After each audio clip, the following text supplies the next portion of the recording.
usaha ayam potong itu, Mang. Karena di sana kan terkenal ayam potong. Gitu kan. Cuma bedanya si Ferdi sama bapaknya, dulu bapaknya ngejual ayam potong di atas rata-rata selalu laku. Sekarang si Ferdi ngejual ayam potong di bawah rata-rata pun nggak laku gitu kan. Orang yang melakukan hal tersebut rumahnya harus selalu direnovasi. Iya. Kalau ada orang-orang rumahnya sering dibongkar pasang renovasi, sudah bisa dipastikan dia kandang bubrah. Tetangga-tetangga si Ferdi ini sudah tahu. Tidak ada yang menyangka awalnya. Dan ada yang mengetahui ritualnya kan langsung jatuh sakit gitu kan. Dan tidak ada prasangka ke situ karena kandang bubrah itu pesugihan yang boleh dikatakan rapi. Suatu malam tuh dia ngelihat ayahnya telanjang bulat. Keesokan harinya setelah mengelilingi rumah dengan tanpa busana itu, baru ada kejadian wafat gitu kan.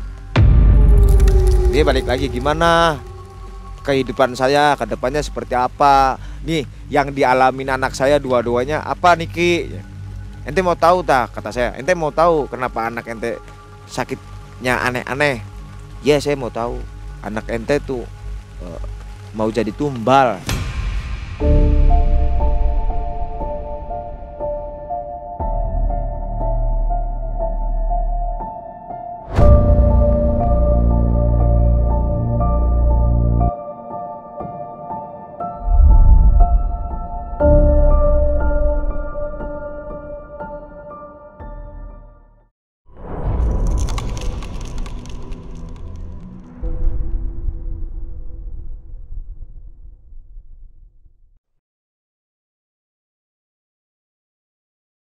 Assalamualaikum warahmatullahi wabarakatuh. Selamat malam sobat Malam Mencekam. Kita jumpa lagi di video yang akan mengulas atau menceritakan kisah-kisah nyata seseorang. Malam hari ini sudah hadir di hadapan kita. Sebagian pasti sudah kenal yang namanya Diki Batamerah. Nah, Diki Batamerah adalah seorang yang mempunyai kelebihan. Boleh dibilang kelebihan atau boleh dibilang keanehan ya. Hobinya itu ngemil batu bata. Nah, Anda lihat di depan apa yang sedang dilakukannya. Ini bukan untuk ditiru ya sobatnya. Tapi kalau Anda memang ingin mencoba silahkan. Rasanya seperti apa Kang Diki? Mantep Mang. Kayak brownies. Itu kopi itu? Ini kopi. Kan lagi hujan. Jadi hujan-hujan kopi dengan sambil, bata. iya. Cocok. Kalau orang singkong ini bata. Iya. Kenapa bisa doyan bata? Mungkin pemberian dari Tuhannya. Tanpa disadari. Dari umur berapa? Dari balita. Kisaran 1 tahun lah. Sudah bisa bangun rumah nih kayaknya bata habisnya. Kayaknya kalau BAB klaster. Bikin jadi klaster. Jadi klaster langsung.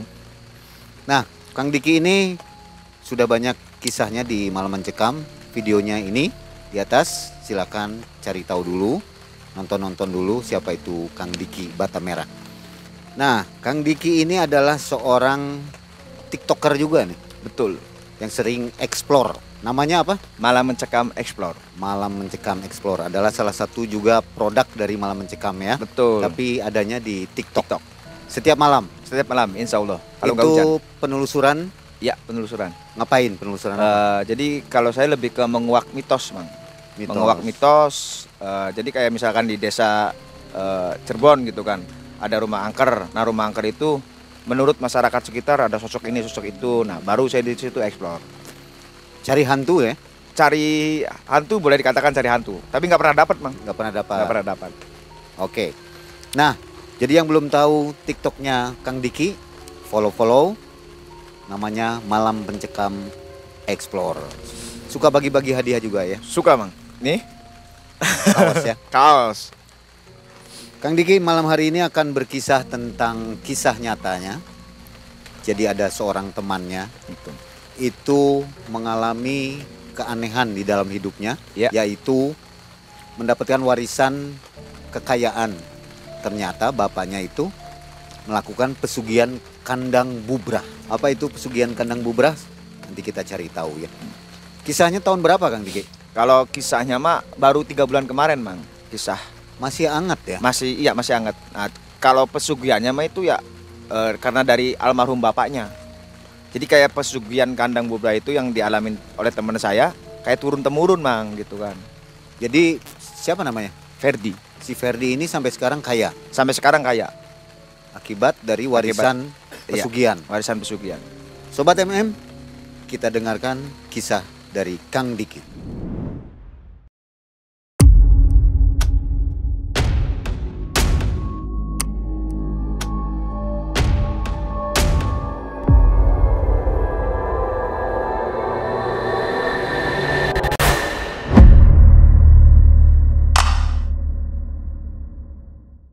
Assalamualaikum warahmatullahi wabarakatuh, sobat malam mencekam. Nah, ketemu lagi nih sama saya Diki Batam Merah. Kali ini saya lagi ada di Sumedang, di tengah-tengah rintik hujan. Setelah ini saya mau explore mangai. Nah, ada mitos, konon ada mitos. Oke sobat MM, kita langsung ke kisahnya. Nah, jadi kisah ini berawal dari kerabat saya, mang. Teman saya dulu, teman SMP ya, 2009 itu kan. Nah, dia itu mengetahui saya atau memiliki nomor WhatsApp saya itu dari video malam mencekam yang dimana ada nomor saya, itu kan tertera di pin komen. Gitu. Jadi dia mengabari saya lewat WA. Awal-awal saya kan tidak menyangka kalau itu teman saya, gitu kan.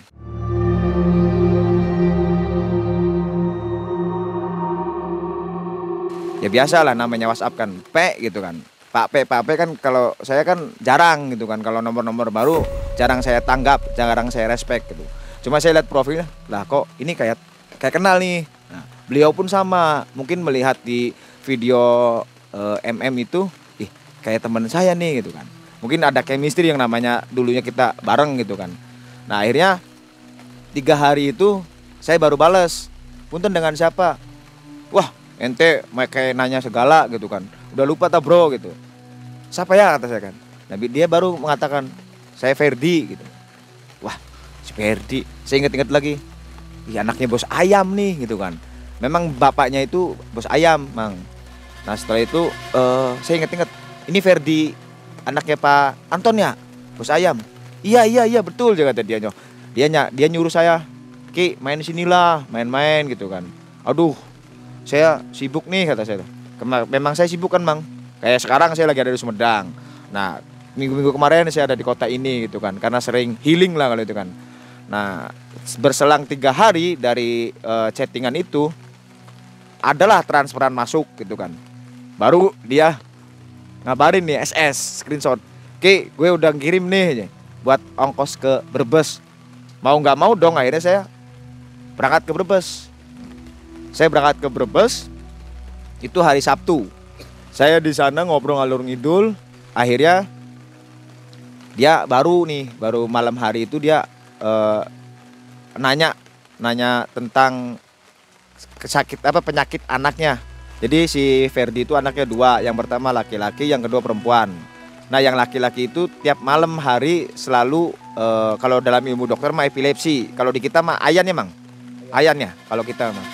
Nah yang buat aneh si Ferdi itu udah keliling rumah sakit, keliling dokter spesialis, tidak ada perubahan. Dan dokter pun merasa aneh karena apa? Yang namanya epilepsi kan bisa terjadi di siang hari, di pagi hari. Loh ini kok kalau malam hari aja, tengah malam gitu kan.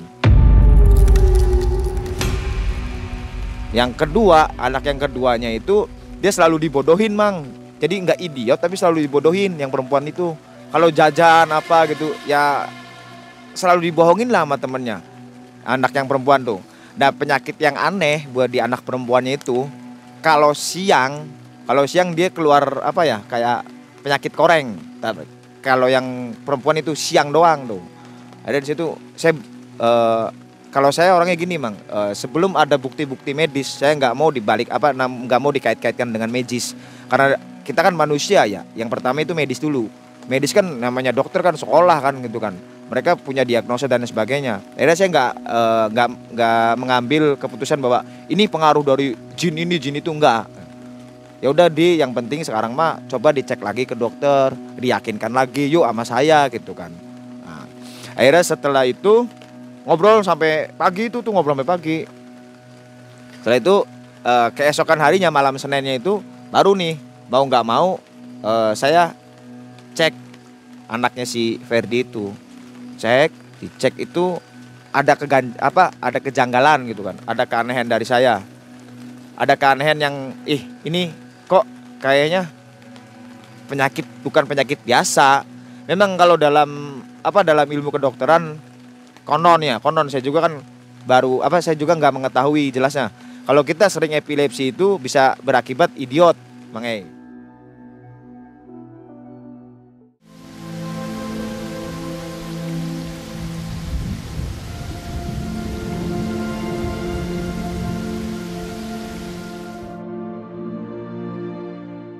Bisa berakibat idiot. Nah setelah saya cek ada kejanggalan, ada keanehan, saya nggak berani langsung negur dong, karena nama temen SMP, jadi saya nggak berani. Ente ngelakuin apa nih? Saya nggak seperti itulah. Dia ngobrol-ngobrol lagi, gimana Ki? Aman kata saya. Ditutupin dulu. Terus dia berkisah tentang kewafatannya atau meninggal dunianya bapaknya dia itu. Jadi Pak Anton itu meninggal. Ki, bapak saya itu udah meninggal. Ya saya ditanggapin seperti biasa dong gitu kan. Yang namanya meninggal berarti udah habis kontrak kan sama yang di atas kan ya. Saya nggak ada firasat atau nggak ada tebakan ke dalam pesugihan, nggak ada. Ya namanya juga orang meninggal lah, umurnya berarti kan udah stop di situ kan. Tapi nggak di malam hari gitu kan. Saya suatu malam gitu kan. Dia itu pernah melihat ayahnya telanjang bulat, Mang. Ayahnya telanjang bulat dalam posisi mengelilingi rumah Pak Antonnya itu. Jadi suatu malam tuh dia ngelihat ayahnya telanjang bulat. Meninggalnya keesokan harinya setelah mengelilingi rumah dengan tanpa busana itu, baru ada kejadian wafat gitu kan. Nah, saya diam. Ini apa ya? Saya juga mulai bertanya dalam diri saya sendiri. Saya nggak bisa mengungkapkan secara frontal atau secara langsung.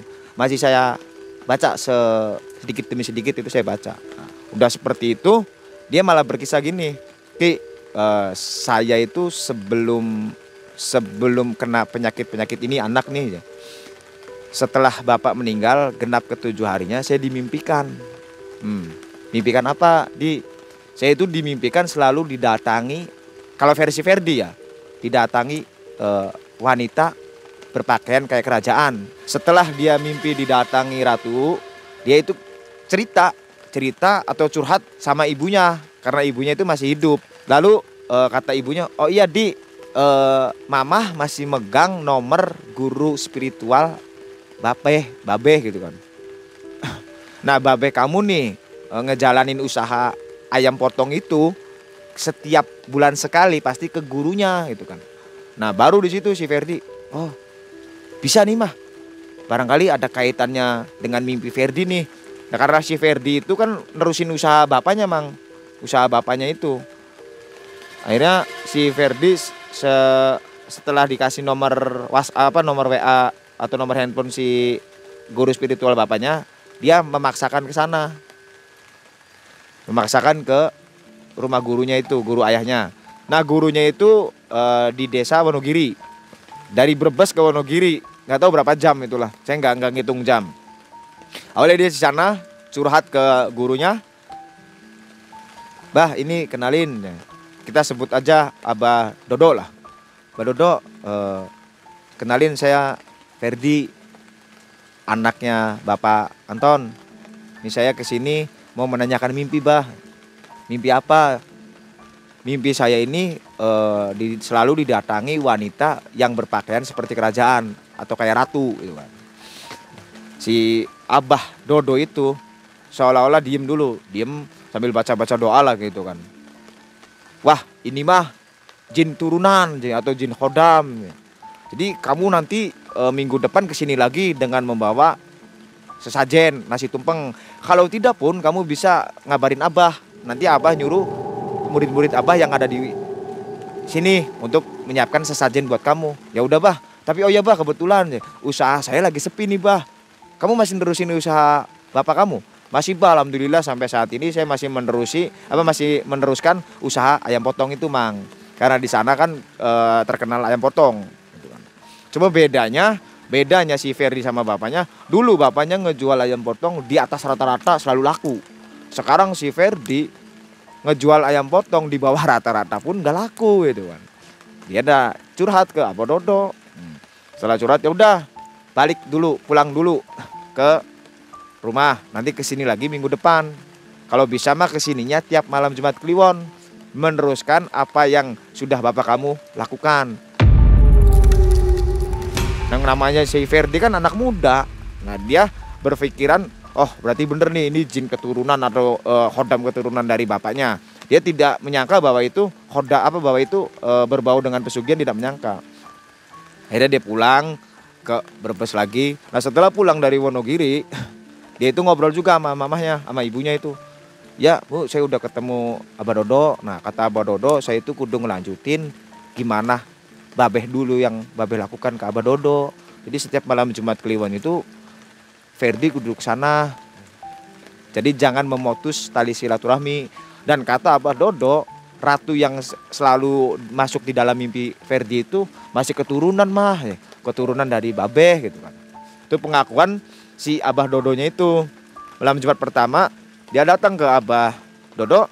Nah setelah nyampe di Wonogiri, di desa Wonogiri, dia itu dibawa ke satu makam, Mang.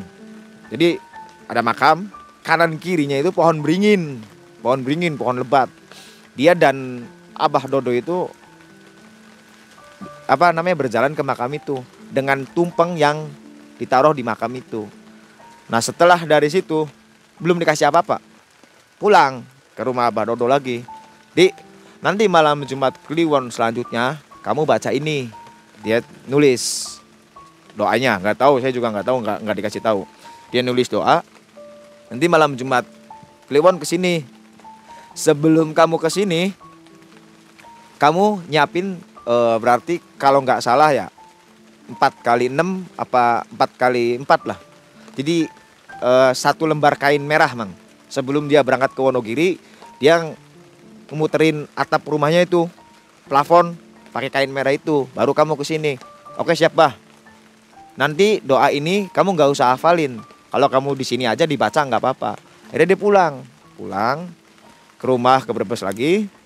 Setelah itu datanglah malam Jumat yang kedua, malam Jumat Kliwon yang kedua. Berarti bulan depan dengan pesan seperti biasa tumpeng. Total tumpengnya itu kalau dirupiahkan, Mang, kisaran kurang lebih 300 sampai 400 ribu. Karena ada ayam dan lain sebagainya, 7 kembang 7 rupa, telur gitu kan. Tumpengnya agak mewah lah. Nah sampailah dia di sana di rumah Abah Dodo. Dia diantar lagi dengan Abah Dodo ke makam itu, baca doa yang dikasih Abah Dodo, baca di situ sendiri. Udah itu pulang ke Abah Dodo, ke rumah lagi. Saya singkat-singkat aja Bang, soalnya biar nggak terlalu lama. Nah pulang ke Abah Dodo. Nah besok malam kamu telanjang bulat.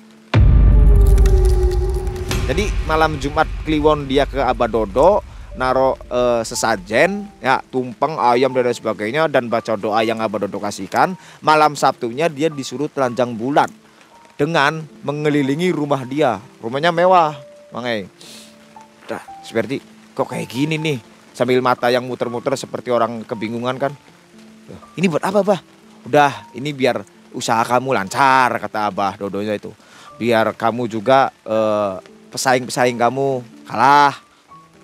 Tapi ini tidak menyimpang kan, Bah? Ya kamu tahu sendiri kan, doanya aja kan nggak ada kan, doa-doa kejawen dan lain sebagainya. Oh ya udah, Bah, oke. Akhirnya sampailah malam Sabtu, dan malam pertama kali dia melakukan keliling rumah dia sendiri tanpa busana, Mang. Aman nih. Ritual yang pertama aman. Datang malam Jumat selanjutnya, malam Jumat Kliwon selanjutnya, dia datang lagi ke Abah Dodo. Bah, saya udah berhasil melakukan telanjang bulat tanpa busana. Terus kata Abah Dodonya, udah, kamu udah melakukan seperti itu, nanti kamu setiap malam Sabtu ya, setelah kamu kesini ke rumah Abah, kamu selalu melakukan telanjang bulat. Jadi dalam 1 bulan sekali dia itu kudu melakukan telanjang bulat keliling rumahnya. Yang kedua, kamu setiap 10 Asyura harus menyembelih sapi, Mang. Menyembelih 1 ekor sapi dan dagingnya kamu bagi-bagikan. Cos, bagi-bagikan nih ke masyarakat. Nah, dan yang ketiga, kamu itu kan rumah kamu mewah nih, megah. Kamu itu kudu ada bagian-bagian rumah yang kamu renov. Entah itu renov ringan atau renov berat gitu kan. Dalam artian renov cuma bongkar-bongkar keramik atau ngecat sedikit gitu. Kudu ada. Lakukan itu selama 3 tahun, kata Abah Dodo. Jangan putus. Dia kan nggak, namanya dia kan apa ya, kalau dibilang kurang info lah tentang yang namanya pesugihan ya, termasuk saya juga kan nggak tahu nih pesugihan model apa gitu kan. Nah setelah itu dia, ini apa bah, ini pesugihan kah ini atau apakah? Enggak, ini karena sosok ratu yang hadir di dalam mimpi kamu itu maunya seperti ini. Tapi nanti ada efek enggak bah? Tidak ada, dia kata apa? Tidak ada, karena ini boleh dikatakan kalau menurut dia ritual aman, ritual yang putih gitu kan. Pulanglah dia ke Brebes lagi, dari Wonogiri ke Brebes. Dia lakukan. Nah, dia lakukan mulai renov rumah. Jadi rumah kayak seperti gini, Mang. Misalkan dia kan rumah ada 3 kamar. Ya, karena kamar dia sama istrinya, kamar anak yang pertama, kamar anak yang kedua. Jadi satu kamar nih, kamar anak yang pertama dia cat warna merah. Misalkan tembok kan 4 ya, cuma sebelah kiri doang gitu kan, sebelah kanan kesananya enggak. Nanti keesokan harinya dia rubah lagi catnya, direnov lagi. Jangan merah, ungu aja. Terus di bagian dapur, nah karena saya kan sudah ke rumahnya, jadi saya tahu di bagian dapur dia sampai sekarang, sampai kemarin itu kan 3 bulan kemarin, ada satu genteng yang bukan yang nggak mampu dia beli, tapi kayak yang disengaja sama dia gitu kan. Jadi di dapur itu belakang genteng itu tidak ada satu, Mang. Mustahil kan, orang kaya raya, mobil Fortuner, nggak fasilitas wah gitu kan. Nah setelah melakukan seperti itu, baru ya menurut dia ini masih kisah Ferdi, masih kisah si Ferdinya. Nah barulah dia tuh anak yang laki-laki epilepsi. Jadi setiap jam 12 malam kejang. Ini udah jelas nih di luar syariat Islam bagi saya gitu kan. Cuma saya tetap setelah itu gimana lagi, ada efek enggak nih? Ada efek dalam artian dari usaha lu nih ada efek yang enggak, ada dampaknya enggak? Ya alhamdulillah katanya. Kalau dari usaha mah wah ayam saya naik sedikit demi sedikit naik. Cuma yang bikin saya aneh gitu kan, usaha saya oke, harta saya banyak, tapi kenapa saya tidak bisa merasakan kenikmatan gitu, Mang. Kenikmatan dari makan nih, Mang. Dari segi makan, orang mewah gitu, yang namanya ketemu daging gak pernah, boleh saya katakan gak pernah yang namanya makan daging. Paling makan empe, tahu, sayur mayur. Jadi saya bilang iya ya, kaya raya tapi tidak menikmati apa kekayaan dia itu tuh, hasilnya gitu kan. Jadi kayak yang nggak nafsu gitulah, Mang, dari segi makanan sehari-hari aja. Kemudian dari ritual-ritual yang dia lakukan, dia itu baru yang namanya mengalami satu keanehan. Satu keanehannya apa? Jadi di malam Sabtu yang dimana dia melakukan keliling rumah tanpa busana itu, ada tetangganya. Ini pengakuan si Ferdinya. Jadi tetangganya itu ngelihat si Ferdi. Akhirnya nyapa tuh tetangga, "Di, lu lagi apa?" gitu kan. Nah si Ferdi pun ketahuan nih gitu. Gimana nih? Tapi dia lanjut aja. Biasa ya. Tapi dia itu tidak menyangka bakal adanya bocoran atau apa. Enggak, dia mah nggak punya kayak gitulah. Dia nggak curiga ke tetangganya. Dia ongkoh-ongkoh tetap dia melakukan ritual itu. Nah setelah pagi harinya, hari Sabtunya, tetangga yang melihat dia itu sakit. Tapi sakit seperti biasa, sakit biasa. Nggak ada sampai kematian, nggak sampai meninggal gitu kan. Sakit. Jadi di situ tuh, ya Allah, kok jadi kayak gini saya. Ada tetangga yang mengetahui saya keliling rumah telanjang bulat, kok malah sakit. Akhirnya dia kan yang namanya tetangga, dia nengok. Nah setelah kejadian itu, tetangga si Ferdi, ya boleh saya sebut Doni lah. Si Doni itu agak cuek, Bang. Agak cuek ke Ferdi. Jadi disapa ya, dia agak apa ya namanya, agak males lah disapa sama si Ferdi itu. Jangan, Don, diem aja diem. Ya udah, yang dulunya selalu apa supel si Doni, sekarang malah dia udah pakem. Setelah kejadian mengetahui si Ferdi keliling tanpa busana dan sakit itu, udah dari situ mulai. Nah setelah kisah ritual yang seperti itu, baru saya masuk sedikit demi sedikit di apa spiritualnya si Ferdi itu. Nah si Ferdi pun akhirnya, gimana Dik, kejadiannya kok kayak gini, ya lu gimana, maunya gimana nih, mau diputus ritual itu atau mau dilanjut. Di tengah-tengah perbincangan itu kan baru istrinya baru nimbrung tuh, kenalin mah, ya kata si Ferdinya, ini temen papa dulu, kenalin. Istrinya mah apa Islami banget mang, Islami banget gitu kan. Cuma yang saya lihat itu, yang saya lihat ke istrinya itu banyak beban yang terpendam.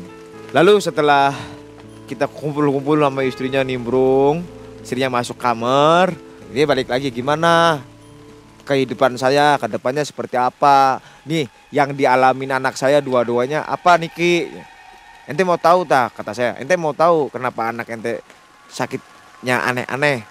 Ya saya mau tahu. Serius. Wes ngopi dulu, kita cari warung kopi lah. Dari warung kopi ngobrol-ngobrol. Sampai di warung kopi itu, anak ente tuh mau jadi tumbal. Tumbal dari mana? Kata dia. Apa tumbal dari ritual-ritual saya yang kemarin tah, kata dia tuh. Bisa jadi, katanya. Saya kan nggak mau menjas, tidak mau mengatakan bahwa ritual dia salah, meskipun dalam hati kecil saya, wah ini udah di luar syariat Islam nih ritual, karena telanjang bulat kan. Bisa jadi, kata saya tuh. Ya, setelah selesai ngopi-ngopi itu pulang pagi saya istirahat. Keesokan harinya nih saya kayak yang jadi apa ya, rumah memang besar, tapi saya nyari pintu keluar rumahnya si Ferdi nggak bisa mang. Di situ saya mulai edan kata saya nyari pintu keluarnya si Ferdi dari jam 5 subuh. Saya kan keluar rumah jam 5 nih, keluar kamar nih jam 5. Nah nyari pintu keluar gitu kan, mau ngopi, mau ngerokok gitu, gak ketemu. Pintu utama rumah dia gak ketemu. Aneh tapi nyata yang saya alamin. Saya putar-putar di situ aja sampai jam kurang lebih jam 9. Jadi 4 jam itu saya muter-muter di rumah dia.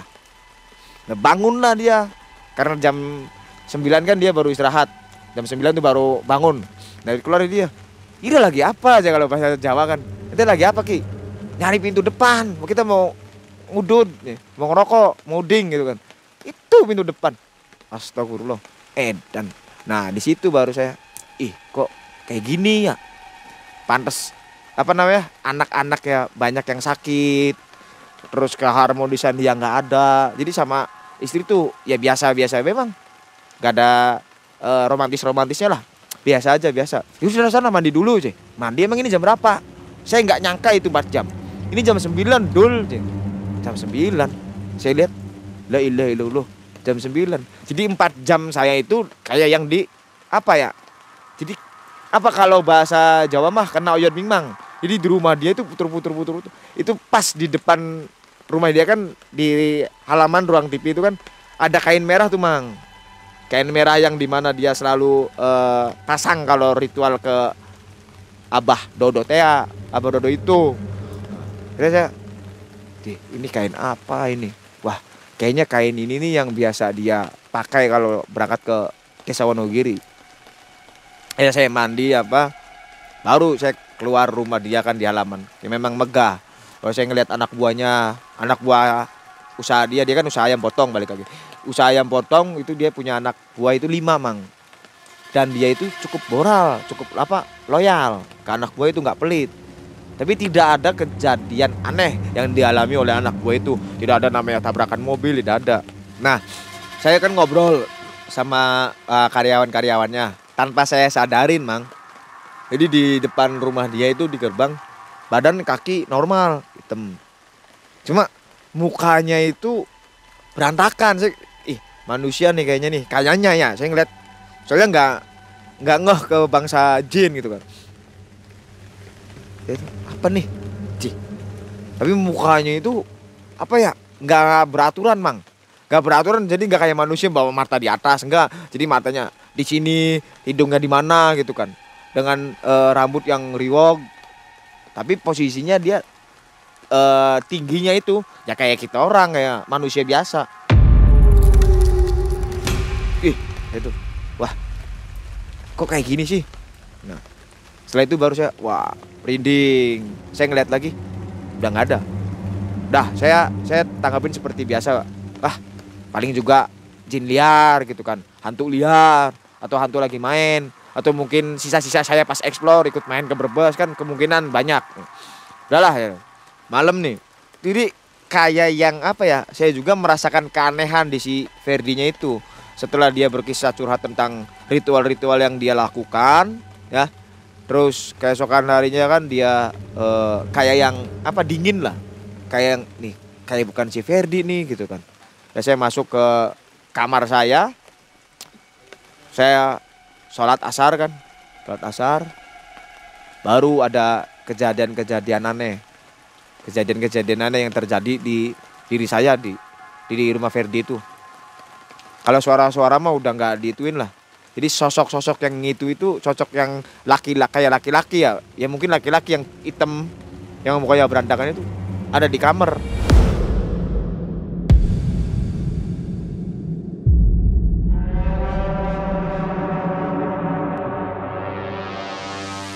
Udah ente, kalau bahasa saya itunya bahasa Indonesia, udah kamu jangan ikut-ikutan.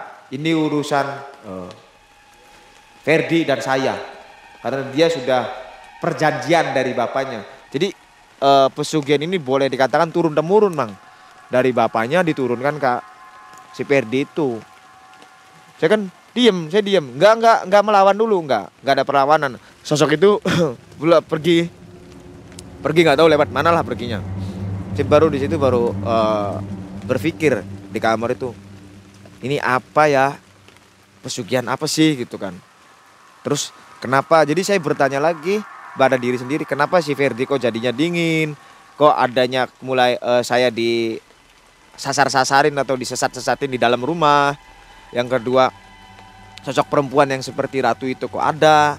Sampai maghrib, saya kan nggak keluar nih, sampai maghrib di kamar masih jaga wudhu. Sholat maghrib, lanjutkan sholat maghrib saya baru hadoroh ke almarhum bapaknya itu, bapaknya si Ferdi, Bapak Anton. Saya kirim Al-Fatihah. Dia itu jadi malamnya setelah saya sholat isya datang lewat mimpi ini lewat mimpi. Jadi si Pak Anton itu bapaknya si Ferdi itu kayak yang dia tidak berbicara, cuma di dalam mimpinya itu dia sedang dicambuk mang. Jadi kayak yang apa, kalau zaman dulu mah kerja rodita, kerja paksa. Jadi kayak yang ngangkutin batu, kalau nggak mau dipecut gitu kan, nggak kerja lagi dipecut lagi, tapi nggak pernah dikasih makan gitu. Saya ngeliat, wah ini namanya luka lebam-lebam semua. Kok Pak Anton gitu. Saya bangun jam 12:30 pagi. Nah saya baru inget, ternyata malam itu tuh malam Sabtu. Nah malam Sabtu itu dia tanjang keliling rumah. Saya kan masih di situ nih, bangun 12:30. Saya lihat, lah kok si Ferdi lagi keliling. Ini orang katanya mau putus, tapi masih melakukan keliling tanpa busana. Akhirnya saya beranikan diri dong. Saya buka pintu, kayak seolah-olah saya jadi ada benturan lah. Jadi tabrakan itu kayak yang nyata, padahal nggak ada apa-apa. Saya buka pintu, mau keluar, dor gitu, mendal lagi ke belakang. Edan katanya. Nah, baru di situ saya baca doa lah, Bismillahirrahmanirrahim, ya, doa yang saya pakai. Terus baru alhamdulillah bisa keluar. Jadi kayak yang di pagar, si kamar saya itu kayak yang di pagar, saya nggak bisa keluar. Akhirnya saya bisa keluar, melihat si Ferdi, saya tembung di situ. Oi, dia kaget. Edan sih, ngagetin aja. awas kamu jangan nyapa saya aja. Kalau kamu menyapa saya terus mengetahui saya lagi ritual, kamu bisa sakit, kata si Ferdinya. Beli bedek, kata saya nggak takut. Katanya ente mau sembuh, mau sehat. Kemarin malam Jumat Kliwon ente udah nggak ke Desa Wonogiri, sekarang malam Sabtu kenapa ente ngelakuin ritual seperti itu, kata saya. Pakai baju ente. Jadi cekcokan saya itu, saya tahu di belakang si Ferdi itu bukan Ferdi lah, bukan si Ferdi yang sesungguhnya. Jadi kayak yang dipengaruhi oleh bangsa jin itu. Jadi cekcokan itu istrinya mendengar. Jadi istrinya keluar, ada apa aja? Istrinya kaget kan, bengong kan, dengan apa? Ya wajar kaget lah, gimana lah, bengong, shock lah gitu. Baru netesin air mata tuh, netesin air mata. Nah dia mau mukul nih, mau mukul saya, si bangsa jin yang masuk ke Ferdi itu mau mukul saya, mau ini mah ngelawannya udah secara fisik mang, bukan secara goib-goiban lagi, ini secara fisik. Jadi si Ferdi itu udah dikuasain bangsa jin. Nah dia nggak terima, langsung mau mukul saya, memukul saya tanpa dia sadari dan tanpa saya sadari juga. Dia mukul nih nggak kena, tapi dia malah jatuh tersungkur, berat gitu kan.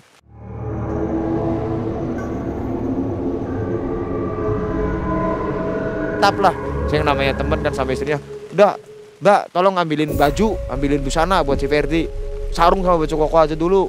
Sarung sama baju koko diambilin sama istrinya tuh sambil nangis, dipakein tuh sama istri, pakein kata saya. Istrinya yang makein. Wah itu namanya mau dipakein sarung sama baju koko merontah-merontah. Kenapa saya milih sarung? Karena simple mang. Coba kalau celana lepis atau celana jeans ya, kolor, kan masukin kaki satu-satu. Sarung ngeburungkus gitu kan, masukin sep 2 kaki, ikat kan gitu kan. Yang penting simple dulu. Wah dia meronta-ronta. Tapi yang bikin anehnya kenapa nggak mukul istrinya gitu kan? Jangan, nggak mau, saya nggak mau. Pakai bahasa Jawa sana lah. Apa ya kalau itu rausah lah gitu kan. Sampai logat yang Jawa Timuran. Gak usah. Tapi dia ngejar saya lagi. Kamu kenapa ikut campur? Ini udah apa namanya? Kalau bahasa sekarang ini udah tekan kontrak sama saya. Ini sudah membuat perjanjian sama saya. Kamu nggak usah ikut-ikutan. Kamu pulang sana aja. Kata si Ferdinya itu dalam pengaruh bangsa jin itu. Saya nggak ikut-ikutan kata saya. Cuma ini kan teman saya nggak terbawa emosi atau nggak tersulut dengan ucapan-ucapan dia. Karena saya tahu itu bukan si Ferdi, mau nggak mau saya paksa keluar. Akhirnya seperti biasa kan, saya ajar pakai doa, dia nyerang, saya ajar dengan Bismillahirrahmanirrahim, la haula wala quwwata illa billah, dia langsung pingsan, baru disarungin sama istrinya, dipakein baju koko. Ternyata saya nggak sadari dari jam 12:30 sampai jam 3:15 kan anak gua ada yang udah dateng. Kenapa? Kejadian apa? Mas, itu gotongin dulu tuh bos kamu. Apa? Pingsan, tadi habis kepleset kata saya gitu kan. Akhirnya digotong tuh sama anak buahnya, bawa masuk di kamar. Baru istrinya tuh keluar di kamar. Kenapa gak ditemenin, Mbak? Kita panggil aja Mbak Ini lah. Jangan disamain sama orang. Nah, panggil Mbak Ini. Kenapa, Mbak? Ya ini Kang, Mas, yang selama ini saya ngerasa aneh sama suami saya. Aneh kenapa? Ini kalau setiap 1 bulan sekali, berarti kalau habis Kliwon apalah nggak tahu lah, saya nggak ngeliat kalender. Setiap 1 bulan sekali, tiap malam Sabtu dia itu selalu kayak gini. Sebenarnya ada apa? Apa yang terjadi di suami saya? Saya baru nanya, sudah berapa tahun Mbak memendam kayak gini? Ya kalau lagi awal nikah mah saya tidak mengalami kejadian aneh seperti ini. Kurang lebih berarti 4-5 tahunan. Saya hitung 4-5 tahunan. Anaknya aja 3 tahun. Pas kalau berarti ini ngelakuin pesugihan nih. Terus apalagi yang dialami kejadian aneh sama Mbak ini. Jadi anehnya gini lagi Kang. Setiap saya masak ayam, daging gitu kan, dia nggak pernah ayam, ikan dia nggak pernah makan. Dia itu bilangnya malah, yang hemat coba jadi istri tuh, makan kayak gini boros, kata malah gitu kan. Lah saya kan apa ya, saya ngerasa gimana gitu menjadi seorang istri kok kayak gini, masak ayam, masak ikan kok disalahkan gitu kan. Padahal saya kan pengen ada gizi gitu. Dari awal nikah mah enggak Kang, enggak namanya makanan apa kita kadang beli apa jajanan apa namanya daging-daging di luar gitu kan. Di restoran, terus di rumah makan ternama. Setelah dia sering ke Wonogiri itu ditambah anak yang sakit-sakitan, terus gimana nih Mbak ini gitu kan, ini mau gimana ini istri apa suaminya Mbak ini, ya saya maunya kembali semula Kang Diki. Setelah itu saya baru ya udah kalau Mbak ini mau suaminya seperti semula, kita cari tahu yang sebenarnya, ya Kang, cuma saya juga nemu nih kata dia tuh. Jadi dia itu menduplikat satu doa yang biasa si Ferdi laksanakan tiap malam Sabtu.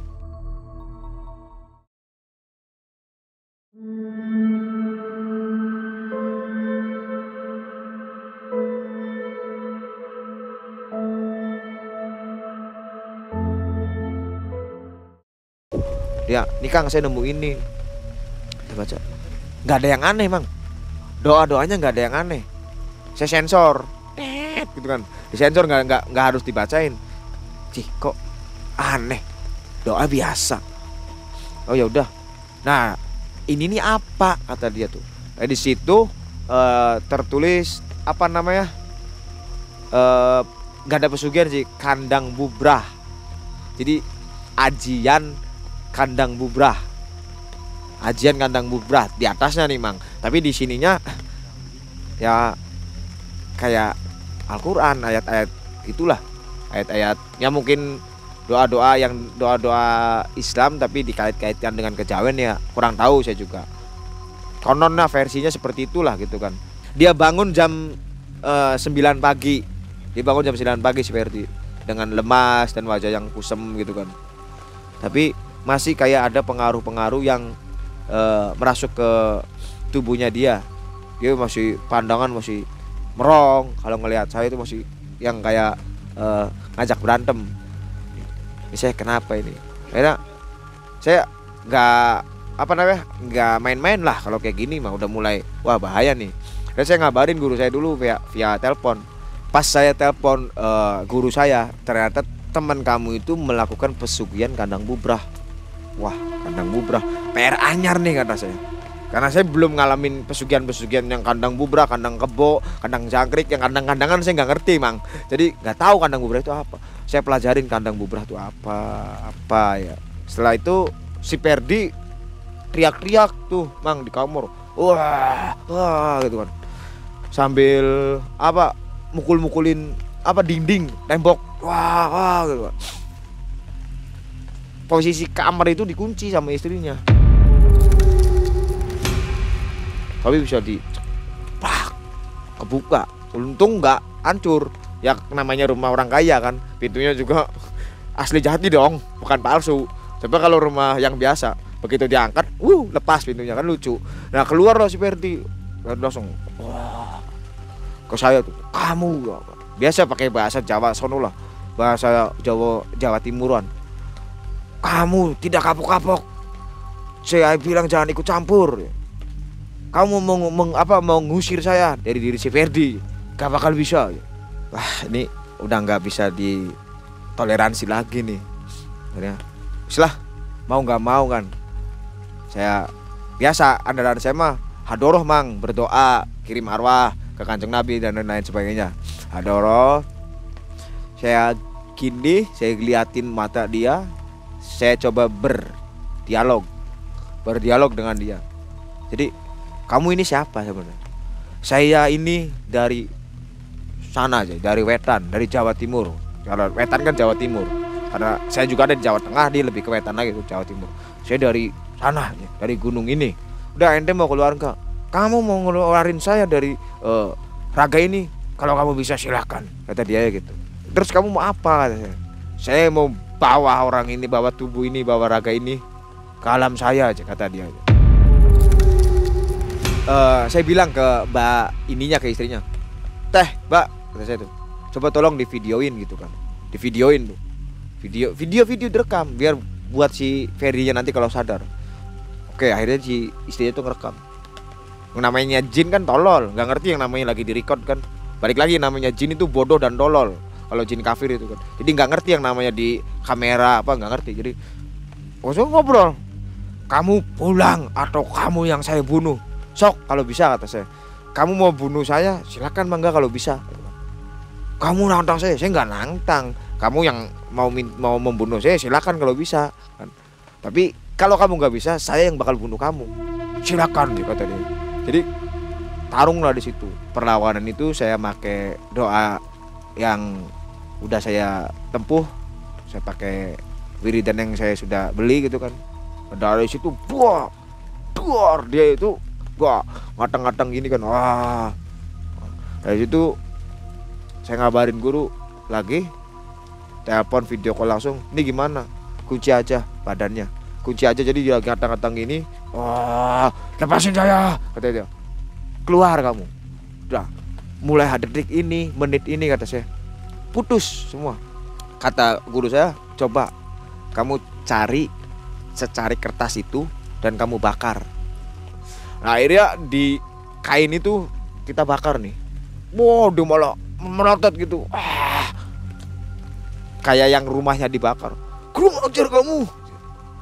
Kenapa kamu bakar rumah saya? Kata dia. Saya bakar itu mati lagi api. Bakar mati lagi. Sampai saya lupa nih. Bakarnya nggak baca doa. Akhirnya saya bakar Bismillahirrahmanirrahim.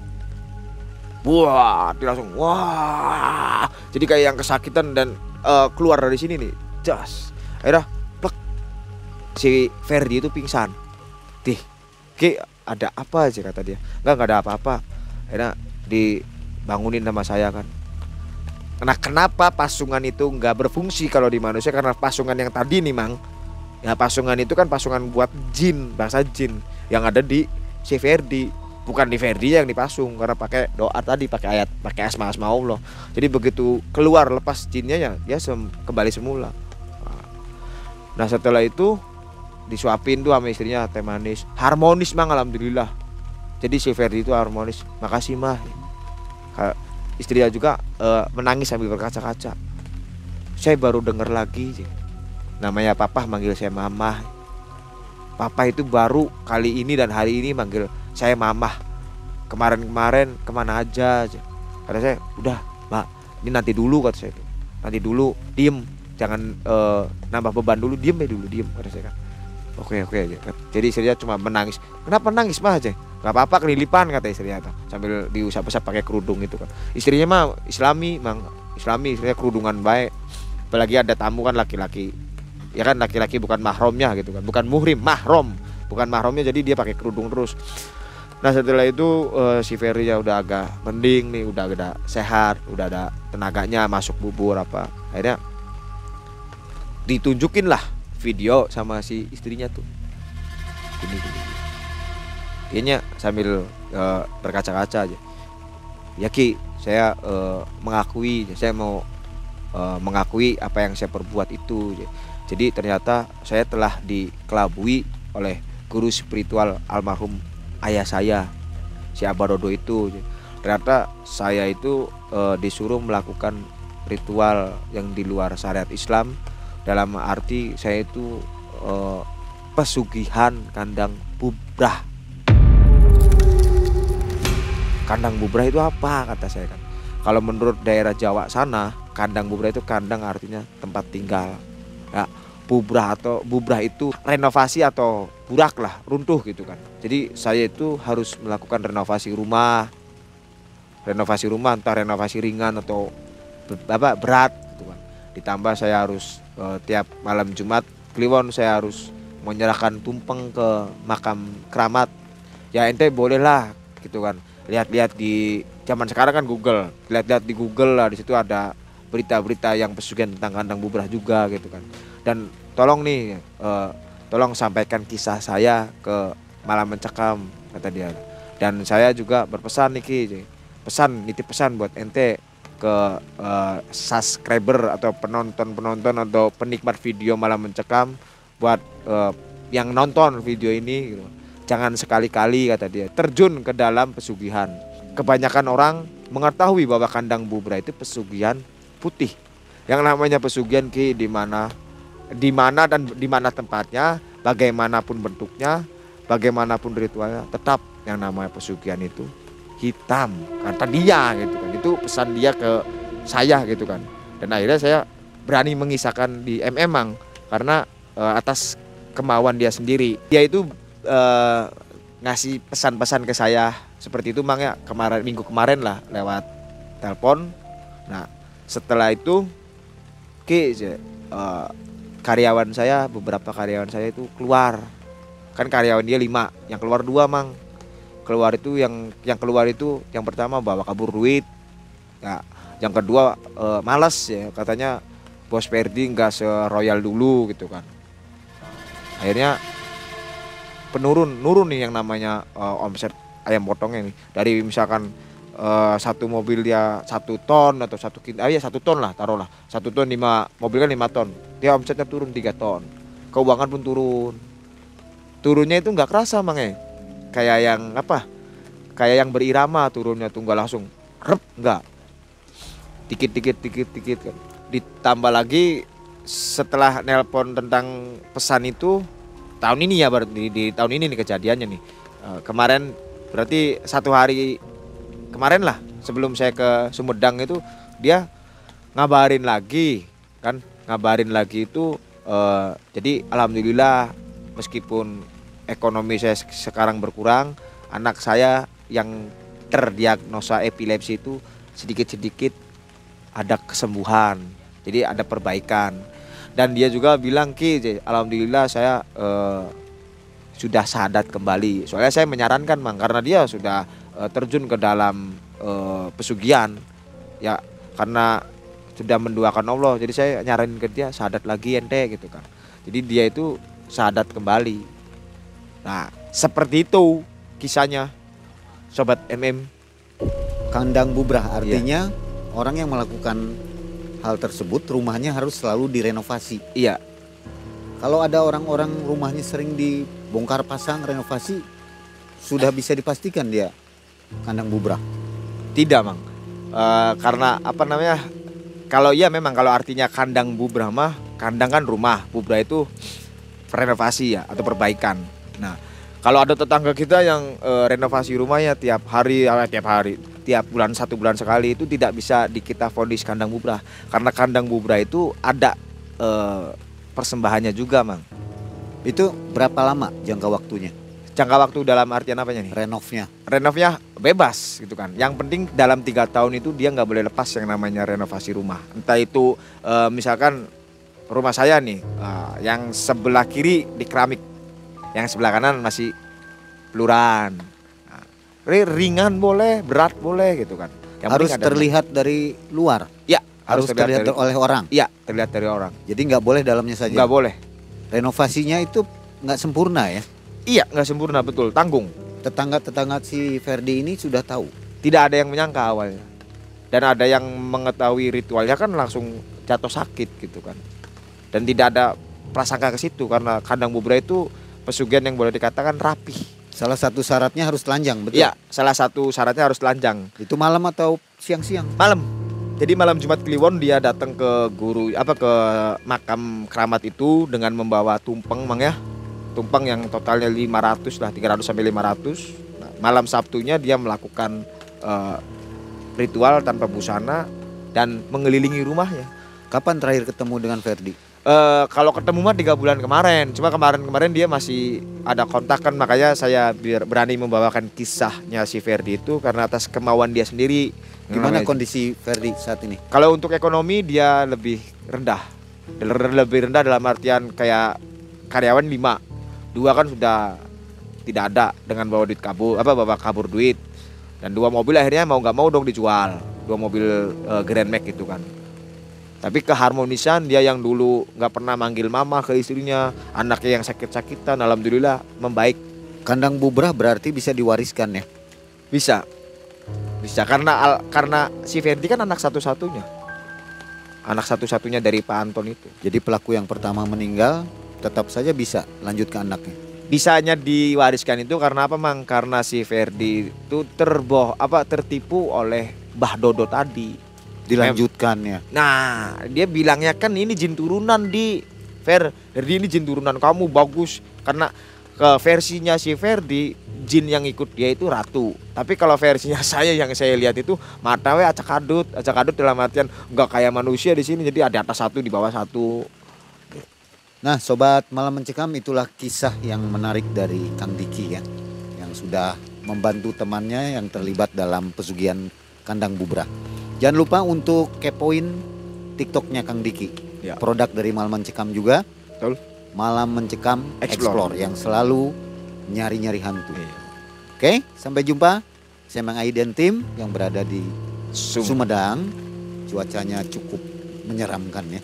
Cekam. Hujan rintik-rintik. Semakin malam semakin mencekam.